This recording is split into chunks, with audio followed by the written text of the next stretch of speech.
Hello everyone, this is Jayant Goswami. मेरा नाम जयंत हुआ और मेरे साथ बैठा हुआ आज मेरा स्टूडेंट, दो स्टूडेंट है। एक का नाम है दीपू, दूसरे का नाम सुजय। तो हम लोग एक साथ पढ़ेंगे। ये क्लास 4 का चैप्टर नंबर 5 है, दादी की साड़ी। चलिए पढ़ते हैं, क्या है इसमें दिया हुआ देखते हैं। तो ठीक है। दादी की मनपसंद साड़ी कुछ अलग तरह की ही थी। दादी की मनपसंद साड़ी कुछ अलग तरह की ही थी। Just wait. तो ठीक है।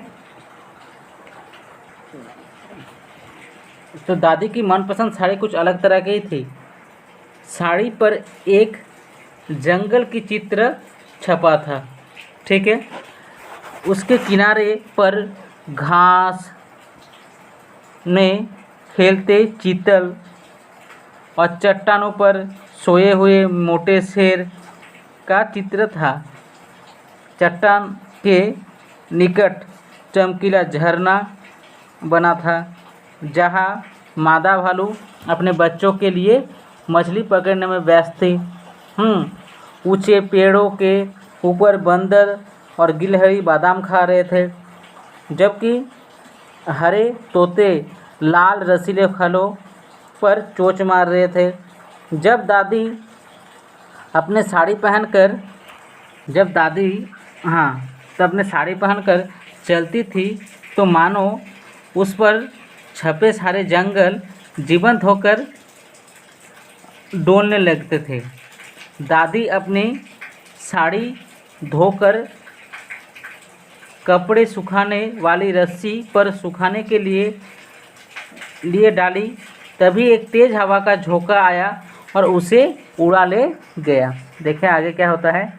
मतलब कहानी में क्या होता है, दादी की जो साड़ी है उसमें एक प्रकार से यहाँ पर आप देख रहे हो कि एक यह जो है जैसे योगा कर रही है ऐसा लग रहा है, और एक छोटी सी लड़की है, वही शायद इस कहानी को डिस्क्राइब कर रही है।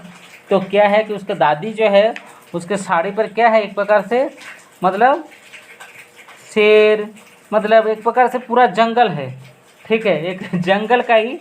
और ऐसे जब चलती है तो उसका साड़ी क्या हिलने डुलने लगती है, तो लगता है पूरा जंगल ही हिलने डुलने लग गया है, जीवंत हो जाता था, मतलब जिंदा हो जाता था, ऐसा लगता था। अब क्या हुआ, किसी कारण बस दादी ने साड़ी को अपने जो रस्सी है उसमें सुखाने के लिए दिए थे, तो और वो साड़ी क्या हुआ, किसी तेज़ हवा के झोंके से उसको उड़ा दिया। अब देखो उसके बाद कहानी में क्या होता है। अरे अरे, मेरी साड़ी उड़ गई, दादी ने दुखी मन से कहा। उदास मत हो दादी, उसकी छोटी पोती अनु बोली। मुझे विश्वास है कि खोजने चलेंगे तो आपकी साड़ी मिल जाएगी। मैं भी आपकी मदद करूँगी ना। अगले दिन दादी और अनु साड़ी की खोज में सड़क पर निकल गए। उनको एक पुलिस वाला मिला। अनु ने विनम्रता से कहा, हवलदार जी, क्या आपको कहीं मेरी दादी की साड़ी दिखी? अब आगे देखो क्या है कहानी में। तो बोल रहे हैं, हाँ हाँ ज़रूर दिखी। पुलिस वाले ने कहा, कल मैं एक चोर का पीछा कर रहा था जिसने गहनों की दुकान का सामान चुराया, और वह इतना तेज भाग रहा था कि बिल्कुल बचकर निकल ही जाने वाला था। तभी एक हरी साड़ी आसमान से उतरी हुई नीचे की ओर उसके सिर के चारों ओर लिपट गई और लुटेरे को फिर कुछ दिखाई ना दिया और एक पेड़ से टकरा गया। बस उसके बाद क्या हुआ देखो, मैंने उसे पकड़ लिया और हवालात में डाल दिया। ध्यान से समझना कि क्या हो रहा है, कि कितना देखो साड़ी कितना काम कर रहा है। साड़ी उस वक्त अगर नहीं उड़ी होती तो शायद क्या होता कि उस चोर को हवलदार ना पकड़ पाता।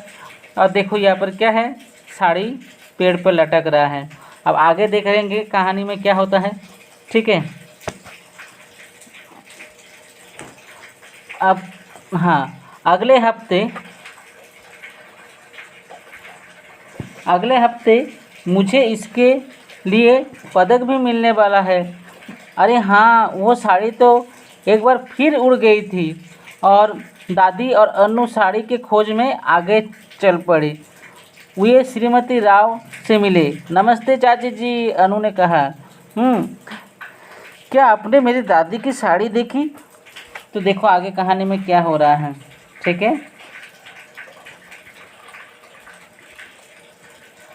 हाँ हाँ, ज़रूर देखी, श्रीमती राव ने मुस्कुराते हुए कहा।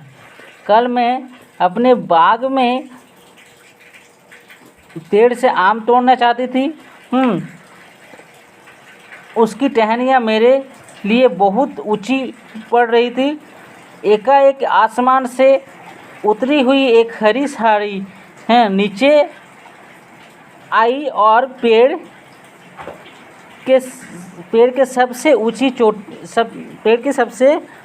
ऊंची डाल पर अटक गई। मैंने साड़ी को पकड़कर हिलाया और ढेर सारे, देखो यहाँ पर, ढेर सारे आम पेड़ से नीचे गिर पड़े।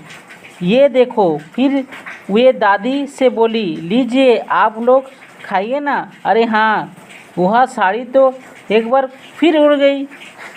सो अनु और दादी साड़ी के खोज में चलती रही। वे एक मछुआरिन लक्ष्मी के झोपड़े के पास से निकली। नमस्ते लक्ष्मी मौसी, अनु ने कहा।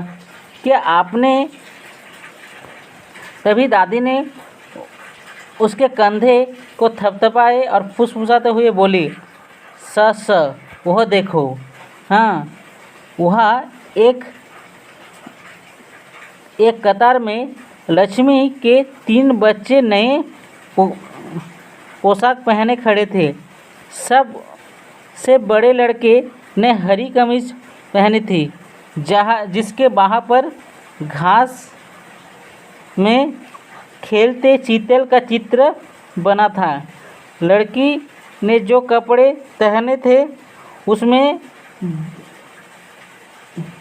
जेबें लगी थी। एक पर तोते और दूसरी पर गिलहरी का चित्र बना था। और सबसे छोटे लड़के के कमीज में चट्टान में सोते हुए मोटे शेर का चित्र था। कितना अच्छा दिन है आज का, लक्ष्मी ने कहा।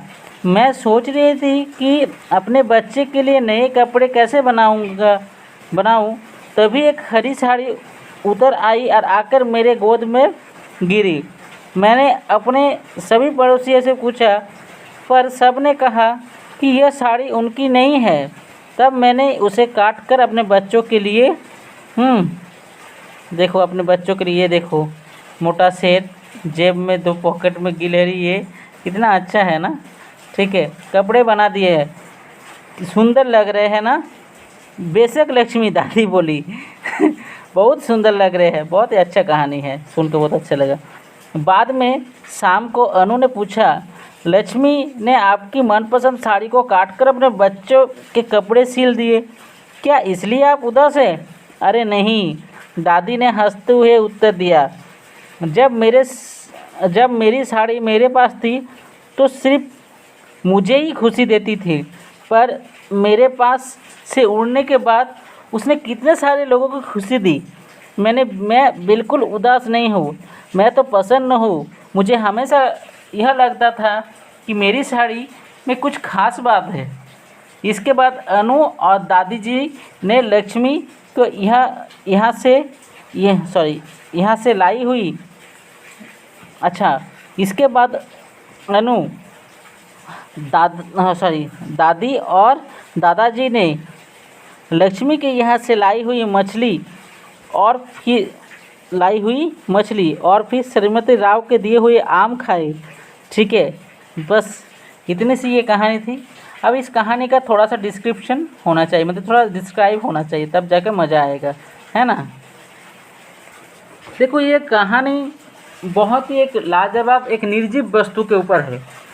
यहाँ पर सबसे इम्पोर्टेंट, यहाँ पर देखो, जैसे मूवी में हीरो होता है ठीक है। यह मूवी में जो मेन कैरेक्टर होता है, तो यहाँ पे मेन कैरेक्टर क्या है, दादी की साड़ी है। ये साड़ी में कुछ खास बात थी, जिसने देखो ऐसा तो बिल्कुल होता नहीं है साधारणतः, लेकिन क्या है यहाँ पे एक इत्तेफाक की बात कही गई है कि दादी की साड़ी जैसे उड़ी तो उसने एक चोर को पकड़ लिया, किसी को आम चाहिए था आम दिला दिया, और किसी गरीब के बच्चे को कपड़े दिला दिए।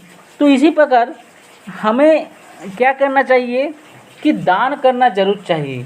ठीक है, एक चीज़ हमेशा कोशिश करना, जो ऐसा होता है, मतलब मैं अपने इस तरह से बता रहा हूँ, ऐसा कहानी में कुछ लिखा हुआ नहीं है, कि हम सोचते कि जो हमारे पास है वो सबसे बेस्ट है, लेकिन हो सकता है उसका रिक्वायरमेंट किसी दूसरे को भी हो सकता है। तो हमें भी, अगर वो उतना इम्पोर्टेंट नहीं है हमारे लिए, तो हमें कभी कभार दान भी कर देना चाहिए। ठीक है, जैसे कोई गरीब बच्चे हैं, अगर आपके पास बहुत ज़्यादा कपड़े हैं, ठीक है, तो उसे भी दान करना चाहिए। ठीक है, ऐसे तो भारत में कोई गरीब बच्चा नहीं होना चाहिए, लेकिन अगर किसी कारणवश है और अगर आपके एक्सेस में है, अगर आप उसे दान कर सकते हो, तो हमेशा 2 हाथ उठा के दान कीजिए, ये बेस्ट रहेगा। और नेक्स्ट कहानी में देखो, सबसे इम्पोर्टेंट है दादी की साड़ी। यहाँ पर एक छोटी सी कॉन्वर्सेशन है, और इस कॉन्वर्सेशन के थ्रू इस कहानी को डिस्क्राइब किया गया है। बहुत ही मज़ेदार कहानी है। तो मैं थोड़ा रुक रुक के पढ़ा, मेरा रीडिंग है कुछ इस तरह का है, रुक रुक के मैं पढ़ता हूँ। तो मैं कोशिश करता हूँ आप बहुत स्पीड से पढ़ेंगे और इस कहानी को ज़्यादा से ज़्यादा मज़े उठा पाएंगे। ठीक है, तो आज के लिए बस इतना ही। अगला, अब इसका पार्ट 2 में हम लोग कोशिश करेंगे क्वेश्चन आंसर बनाने का। तब तक के लिए बाय, टेक केयर।